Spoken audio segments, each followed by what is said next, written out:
semuanya, kembali lagi dengan narator kesayangan Anda, Johnny di sini. Yo, kali ini kita akan bahas film Nobody yang penulis cerita dan sutradaranya sama seperti film Legend dari John Wick. Jadi jangan banyak komen kalau banyak kesamaan dari kedua film itu. Pada film ini akan bercerita tentang seorang Pak D. Mansell yang merupakan kepala keluarga dari keluarga sederhana yang berurusan dengan bos mafia Rusia hanya karena kalung kucing dari putrinya telah hilang. Kok bisa bang? Kok bisa bang? Kok bisa bang? Simak alur cerita filmnya. Jangan lupa like, komen, dan subscribe untuk bantu Sari Patah untuk lebih maju. Siapkan kopi dan surya kalian, langsung aja kita ke filmnya.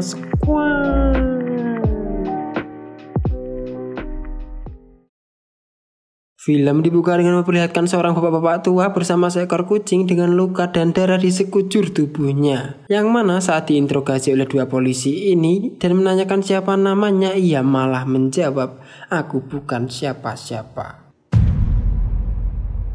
Kemudian kita diperkenalkan dengan seorang pria bernama Hans Mansell yang tinggal bersama keluarganya dengan istri yang bernama Becca dan dua anak yaitu Blake dan Abby. Mansell menjalani kehidupannya dengan monoton karena ia hanya kerja, makan, dan tidur terus-menerus yang ia lakukan setiap hari. Di sini kita juga diperlihatkan kalau sepertinya hubungan Mansell dan istrinya Becca sedang berjarak karena saat mereka tidur ada pembatas bantal yang diletakkan di tengah-tengah kasur. Hingga pada suatu malam Mansell terbangun karena ia mendengar suara aneh dari ruangan bawah. Namun saat ia cek itu bukan anaknya karena mereka masih di dalam kamar mereka masing-masing. Setelah itu Mansell mencoba mengecek ke ruangan bawah yang mana ia melihat dua perampok yang masuk ke dalam rumahnya. Lantas ia langsung mengambil sebuah stick golf untuk melawan mereka berdua. Buruknya saat Mansell akan mencoba menelpon polisi, ia keburu ketahuan oleh dua perampok itu yang mana salah satu dari mereka adalah seorang perempuan. Perampok itu menodongkan sebuah pistol ke arah Mansell dan menyuruhnya untuk memberikan seluruh uang cash milik Mansell. Namun karena Mansell orangnya lebih suka menggunakan debit, ia hanya menunjukkan uang receh yang berada di meja makan. Karena tak ada pilihan lain, kedua rampok itu mengambil semua uang receh yang berada di dalam mangkok dan juga mereka meminta jam milik Mansell untuk mereka curi. Saat itu pandangan Mansell terfokus pada tato di lengan salah satu perampok itu hingga tiba-tiba di saat Blake berhasil memeting salah satu perampok itu yang langsung disusul dengan salah satu perampok yang menodongkan pistol ke arah mereka berdua. Di sini Mansell sudah siap tinggal hantam, namun tiba-tiba si Mansell malah berhenti dan menyuruh anaknya untuk melepaskan mereka berdua hingga berakibat Blake yang dihantam oleh salah satu perampok itu. Let him go, son.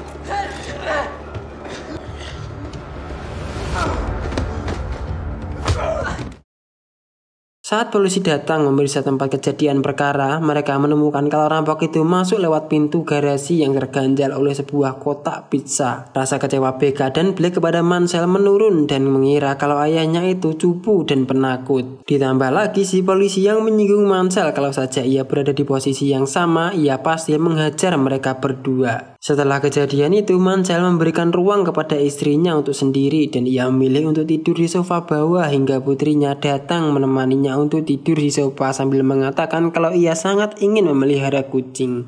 Dad, yeah? We need a cat. Pagi harinya situasi menjadi canggung. Terlihat kecewaan Becca mulai tak percaya dengan suaminya sendiri karena ia tak bisa melindungi anak-anaknya dari kejadian semalam. Bahkan saat akan berangkat hanya si kecil Abby yang masih memandangnya sebagai seorang ayah. Saat di depan mereka bertemu dengan tetangga mereka yang mana tetangga ini menyindir kalau Mansell adalah pria yang cupu dengan mengatakan kalau ia bisa belajar tinju dengannya. Lalu ia juga memamerkan mobil Mustang yang baru saja ia beli, tak seperti Mansell yang harus mengandalkan kartu metre untuk kemana-mana.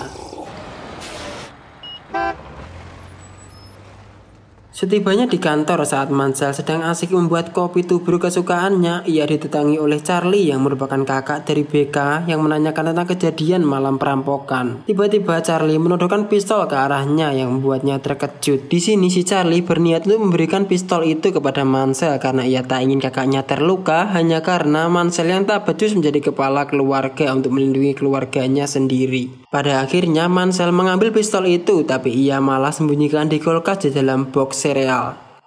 Namun di sini mertua Mansell berbeda. Ia tak menyinggung tentang kejadian malam perampokan, tapi ia lebih tertarik dengan tawaran Mansell untuk membeli perusahaannya. Jadi simpelnya Mansell sekarang ini bekerja di sebuah perusahaan besi dari orang tua BK dengan tugas yang paling mudah, yaitu mencatat keuangan dari perusahaan mertuanya, coy.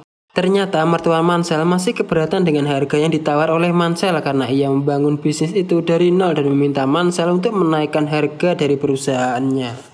Karena gabut dan terus kepikiran, Mansell menggambar tato yang berada di lengan si perampok itu, dan setelah itu ia pergi untuk ngopi sebentar dengan mendengarkan lagu kesukaannya di radio tua.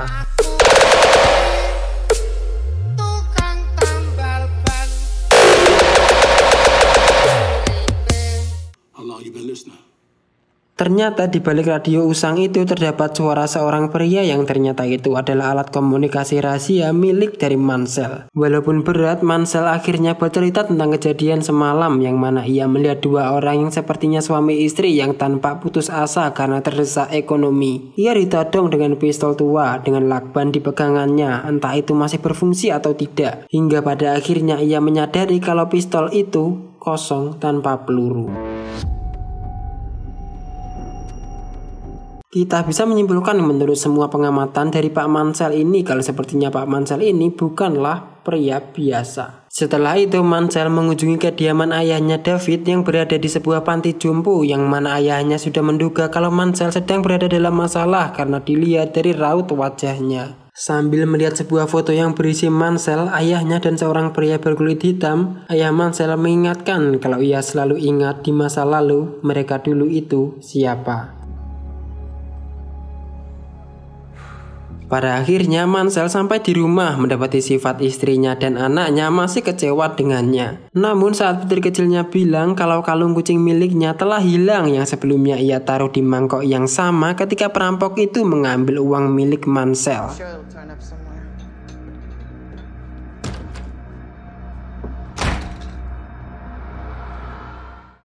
Mansell akhirnya sampai ke kediaman ayahnya lagi, yang mana ia mengambil sebuah jaket, sebuah pistol, dan sebuah lencana milik ayahnya 20 tahun yang lalu karena ia ingin mencari siapa perampok itu untuk mengambil kalung kucing milik putrinya itu. Saat itu ayahnya David melihatnya. Di sini ayahnya tahu betul apa yang akan dilakukan oleh si Mansell dan malah mendukungnya untuk melakukan hal itu. Mansell pun pergi ke beberapa tukang tato berbekal lencana usang milik ayahnya untuk melacak siapa yang memiliki tato itu hingga ia sampai ke sebuah tempat tato. Yang mana saat ia menunjukkan lencana miliknya, salah satu pria tua menyadari kalau lencana itu telah kadaluarsa saat 20 tahun yang lalu. Karena hal itu, si penjaga dan beberapa temannya sudah siap siaga untuk menghajar Mansell saat itu juga. Namun di sini si Mansell mencoba menawarkan uang kepada mereka untuk memberikan informasi kepadanya, tapi si penjaga itu lebih memilih menjaga privasi konsumennya daripada sekedar uang. Sementara itu, pandangan si pria tua tertuju pada tato di lengan Mansell yang bergambar 7 sekop 2 wajik. Lalu tiba-tiba si pria tua itu ketakutan dan mengatakan, "Thank you for your service."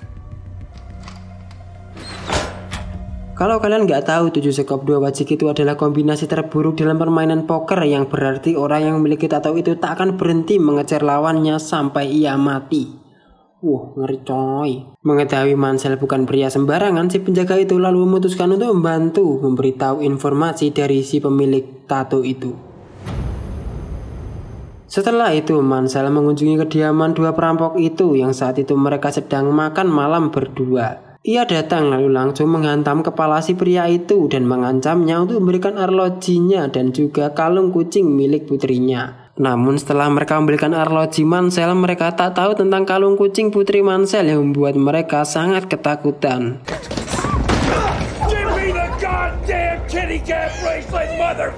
Mansell terus medesak mereka untuk memberikan kalung itu hingga tiba-tiba sebuah suara mencuri perhatiannya yang ternyata itu adalah bayi milik suami istri itu yang dalam keadaan menyedihkan dengan batuan alat untuk bernafas. Melihat itu rasa kasihan Mansell menguasainya yang membuatnya meninggalkan suami istri itu dan melampiaskan seluruh emosinya kepada dinding.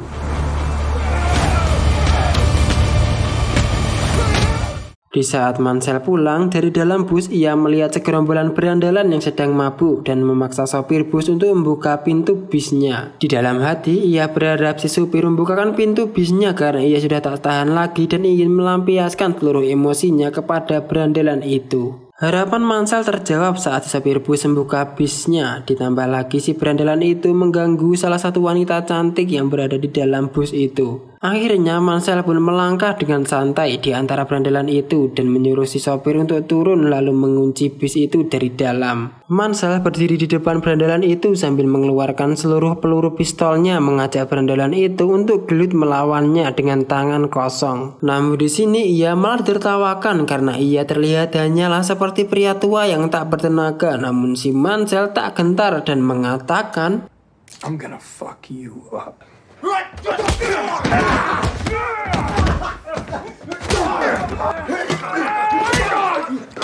Mansell menghajar 5 berandalan itu dengan semangat. Bahkan saat salah satu berandalan itu menggunakan pisau dan berhasil menusuknya yang membuat adrenalinnya semakin terpacu tinggi. Pada akhirnya Mansell pun terlempar keluar dari bis. Namun bukannya ia lari, si Mansell ini malah kembali dan membantai semua berandalan itu sendirian.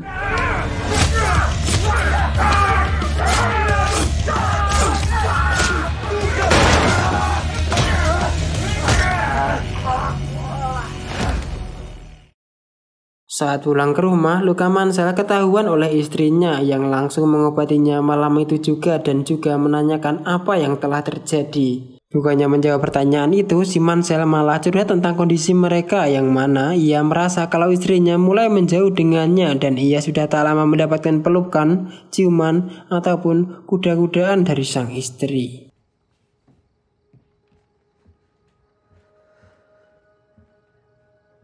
Setelah itu, kita akan diperkenalkan dengan seorang pria yang sedang asik berjoget bersama seorang biduan yang bernama Julian, merupakan bos besar mafia Rusia yang berkecimpung di dunia ilegal untuk menyimpan uang-uang dari mafia-mafia besar di dunia. Setelah selesai berjoget, ia bersama dengan salah satu asisten kulit hitamnya yang bernama Pavel menemui para investor di bar itu. Para investor itu mengatakan kalau si Julian jangan berjoget-joget seperti itu karena itu bisa membuat citra buruk di antara para bos mafia yang berinvestasi dengannya. Mendengar hal itu, si Julian pun menunjukkan sisi psikopatnya yang sesungguhnya tepat di hadapan para investor itu dan membunuh salah satu investor yang berada di tempat itu.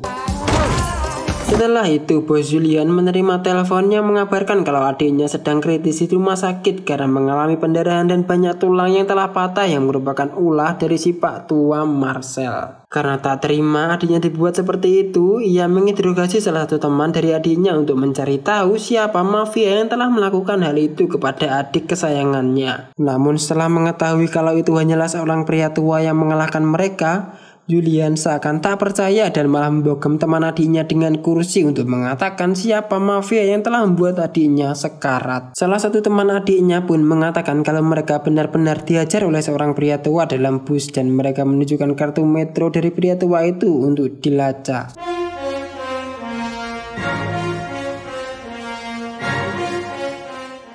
Di sisi lain, saat Mansell akan makan malam dengan keluarganya, tiba-tiba ia mendapatkan telepon dari pria yang biasa ia ajak bicara dari radio yang mengabarkan kalau berandalan-berandalan yang ia ajar kemarin di dalam bus adalah adik dari Julian, bos besar mafia Rusia. Yang kemudian si pria itu menyuruh Mansell untuk menemui si tukang cukur. Namun di sini Mansell malah menutup telepon itu seakan tak peduli dengan kabar itu, lalu ia melanjutkan makan malam dengan keluarganya karena di sini hubungan keluarga Mansell yang mulai membaik.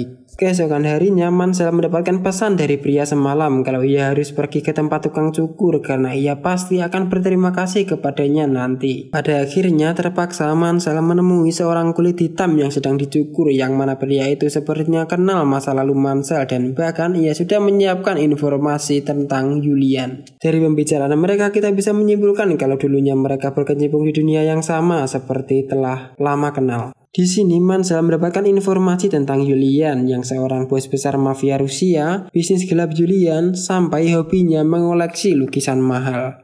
Sementara Julian sedang mencari tahu siapa Mansell lewat kartu metro miliknya, yang mana di sini asistennya tak bisa menemukan data apa-apa tentang Mansell, hingga ia pun meminta bantuan temannya yang bekerja di Pentagon untuk mencari tahu siapa Mansell ini sebenarnya. Namun anehnya saat mencoba mencari data dari Mansell, semua akses malah ditolak. Hingga si pria botak ini pun mencari data fisik yang berada di gudang dan hanya menemukan sebuah file bertuliskan nobody dengan semua data yang telah dihapus. Hingga saat si asisten Julian menerima data itu, ia langsung ketakutan. Bahkan si asisten langsung resign dan bilang tak perlu membayar karena ia tak mau ikut campur dengan Mansell, karena ia tahu si Mansell ini dulunya adalah orang paling berbahaya di dunia. Malam harinya saat Mansell dan keluarganya sedang makan malam, Mansell menyadari kalau di luar ada 3 mobil mencurigakan yang pasti itu adalah kiriman dari Julian yang bertujuan untuk menangkapnya saat itu juga. Tak ingin keluarganya terluka, Mansell menyuruh mereka untuk segera ke basement dan di sana mereka kebingungan atas apa yang terjadi sampai Mansell mencium istrinya untuk membuatnya sedikit tenang. Yang tak mereka tahu, basement itu telah Mansell persiapkan dengan pintu baja dan menyuruh mereka untuk tetap di sana dan jangan menelpon polisi. Kemudian Mansell mematikan seluruh lampu bermodal sebuah tongkat baseball untuk mengalahkan seluruh pasukan itu sendirian. Dan di sini kita akan diperlihatkan bagaimana sisi gelap dari Mansell yang membunuh seluruh pasukan bersenjata itu tanpa belas kasihan.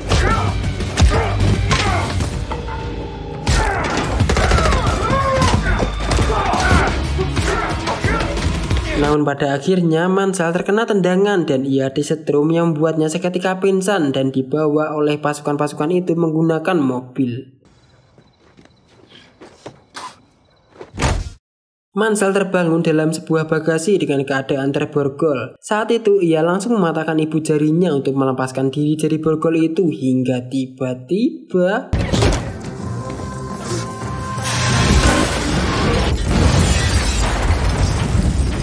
mobil itu pun terguling. Salah satu asisten Julian terjepit pada bagian mobil dengan keadaan sekarat. Bukannya segera pergi, Mansell malah menceritakan kalau dulu ia adalah seorang auditor untuk badan pemerintahan. Auditor ini adalah orang yang tak ingin ditemui oleh siapapun dan ia memastikan tak ada orang yang tersisa. Namun asisten Julian malah tertidur mendengar cerita membosankan dari Mansell.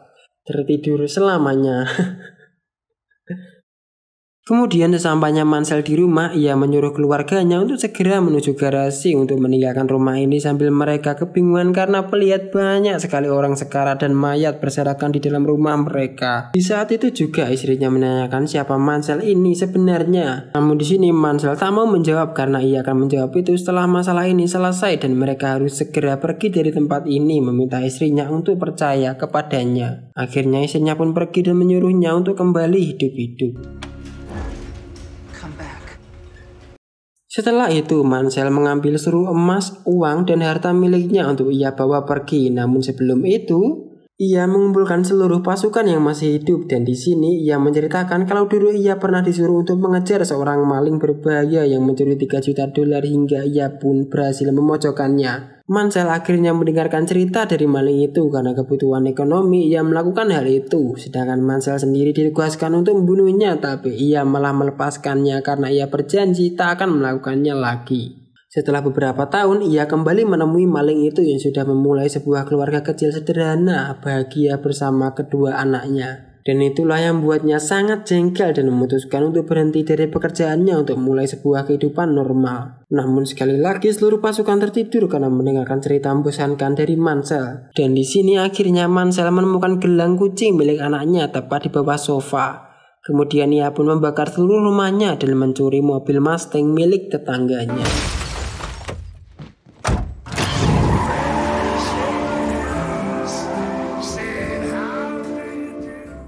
Kemudian Mansell menemui mertuanya, ia pun mengeluarkan seluruh emasnya untuk membeli perusahaan mertuanya yang langsung tergiur dengan sebanyak itu emas yang ia tunjukkan. Di sini Charlie tak terima akan keputusan ayahnya karena ia tak percaya kepada Mansell yang cupu itu hingga si Mansell pun menunjukkan bogemannya saat itu juga. Okay, sit down. Ternyata Mansell bertujuan untuk membuat tempat itu sebagai tempat perang untuk melawan Julian dengan memasang banyak jebakan di sana. Namun saat itu ia dimarahi oleh pria radio karena tindakan Mansell yang sudah terlalu jauh dan ia tak mau keluar persembunyian untuk membantunya. Di sini Mansell santai-santai saja dan mengatakan, "Halah aku dewe ngatasi."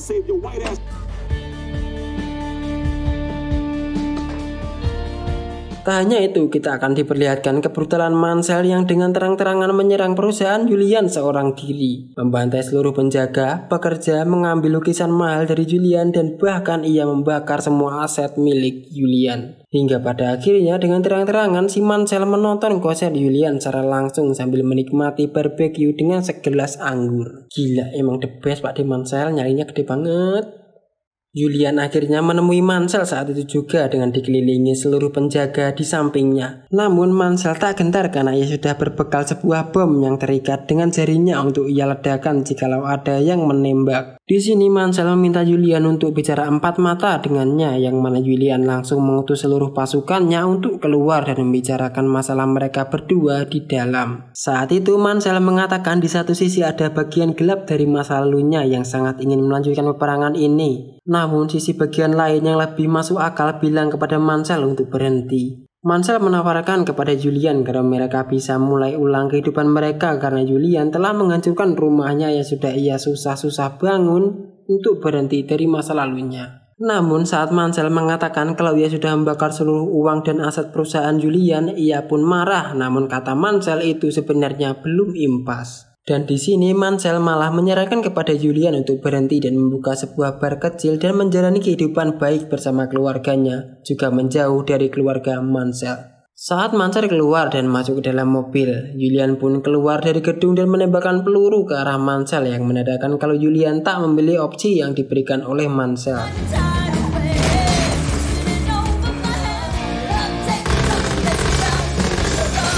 Dengan seluruh pasukan Julian mengejar Mansell dengan mobil Mustang-nya hingga membuat mereka pun kewalahan.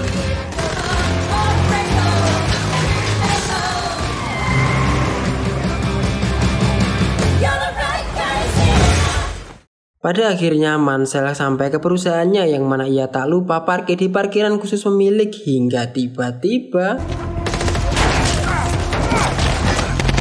bahu Mansell tertembak yang membuatnya terdesak di posisi itu, berlindung di bagian mobil hingga sebuah jendela pun pecah. Ada seseorang yang menembak pasukan Julian dan ternyata itu adalah Harry, pria yang berbicara lewat radio dan juga berada di foto keluarganya. Tak hanya itu, ayahnya David ternyata juga ikut join dan bahkan sangat menikmatinya.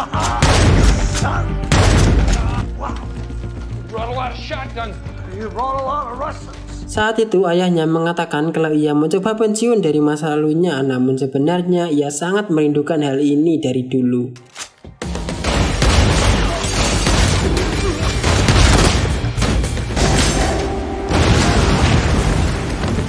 Sementara Mansell dan ayahnya menahan pasukan di bawah bersama Julian, Harry menghadapi belasan pasukan sendirian di atas. Pada akhirnya mereka pun terpisah untuk menikmati sarana keseruan masa lalu yang sudah mereka dambakan sejak lama.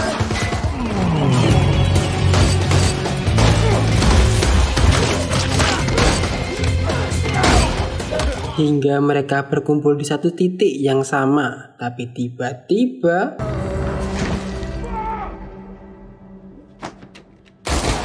Harry terkena peluru di bagian bahunya dari tembakan Julian. Keadaan juga menjadi semakin buruk karena mereka bertiga yang tersudut dan juga kehabisan peluru sementara Julian dengan amunisi full. Namun endingnya tak akan seperti film-film lainnya yang salah satu dari mereka akan mati, dan di sini Mansell menempelkan bom miliknya ke sebuah kaca dengan pelatuk yang ia gigit sambil melaju ke arah Julian hingga tiba-tiba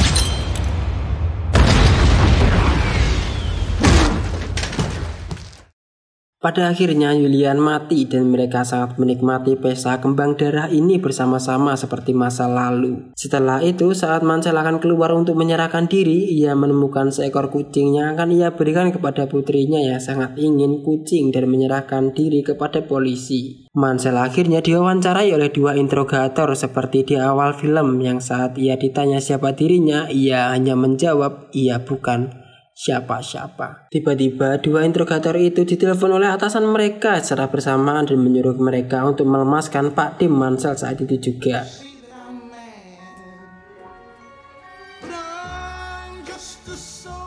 Pada akhir cerita kita diperlihatkan kalau Pak De Mansell ini telah pindah ke Italia yang sedang memilih rumah untuk mereka tempati. Sedangkan ayahnya dan Harry sedang membawa seluruh senjata dengan mobil van mereka. Jadi siapa sebenarnya Pak D. Mansell ini? Dan film pun tamat. Film yang sangat membrutalkan, yang mana berbeda dari film lainnya dengan latar belakang psikopat, membunuh bayaran ataupun sejenisnya.